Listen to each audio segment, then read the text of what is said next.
Hello guys, everybody. This is Dr. Marius Monchak and tips for violin playing for Nadia and all.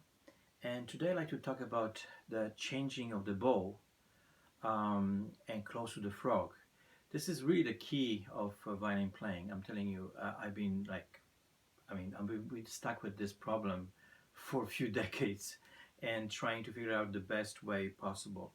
So I found out that for me, what works is the school of Yankelevich and the way of changing the bow. And then I learned this from my teacher Landsman, who was a student of Yankelevich for many, many years.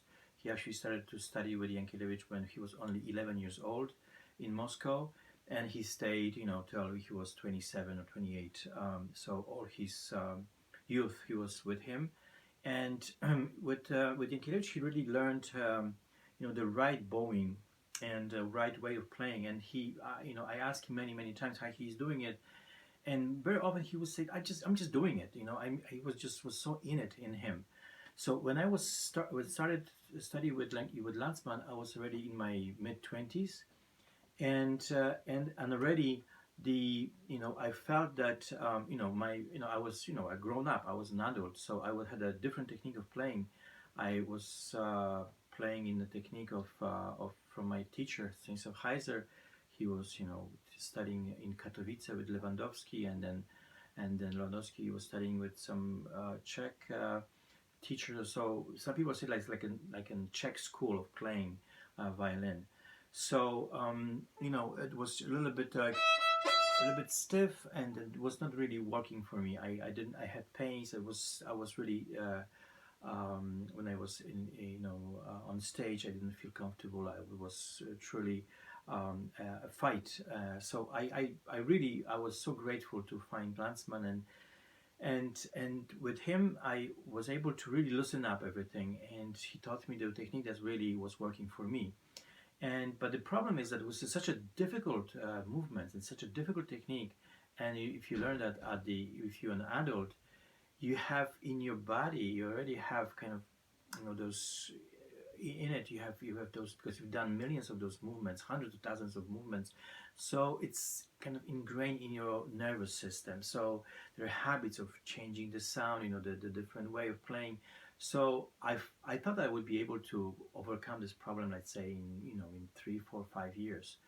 But then I started to see that I actually have to learn, and I have to really go to the basics all the time to be able to play in this new way of playing. So at the end, I just then now I'm finding out that more than 25 years passed, but I still have to go to the basic movements and learn them and kind of ingrain them in my body, and then I can play it. So it did come easier throughout those years, but I think it's a bit like learning another language. You always a second language. It's not really in you. So there's also a big problem with people, let's say, changing their technique when they are adults, or they are, like, say, they've been playing for 10 or 15 years of violin, and then somebody comes and says, okay, no, don't do this movement, just do a different one.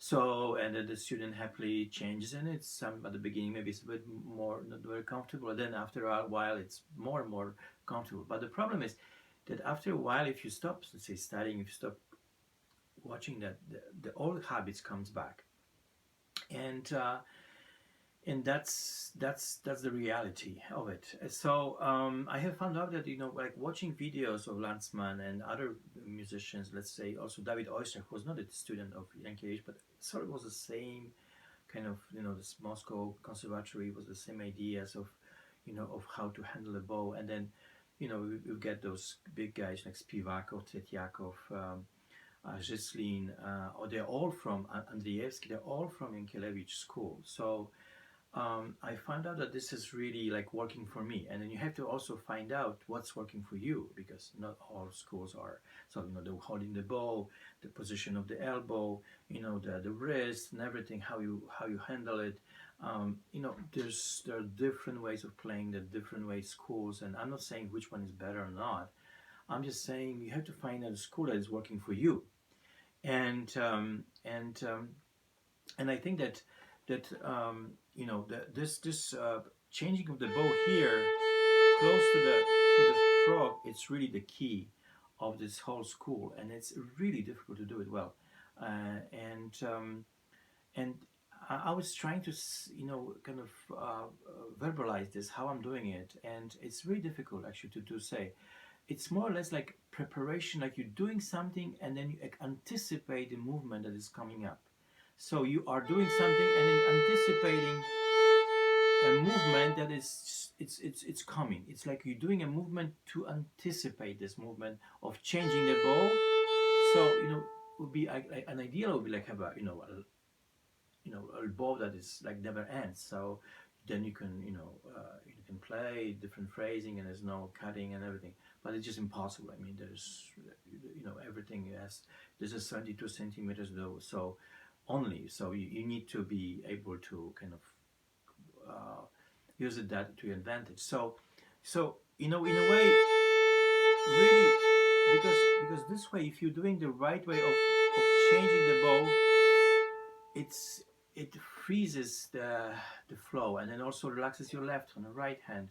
If you feel also those as well, I was talking gravitation, inertia, and minimal movement. So some people do it different. I mean, almost like every single violinist has a different movement here. So you have to find out what's working for you. But the key is to feel that this is something that you really like to do it, and also see the problem is also like many people like they squeeze too much the string, so okay, like pushing up the pressure, and then it's kind of it's like a bit squeezing a cat. The cat is not really happy with us. You need to be gentle, and then when with this kind of movement, you really kind of going into the string, but you feel it. You feel it, those springs. That's what Galamin also talking. The springs in your hand, and also in a.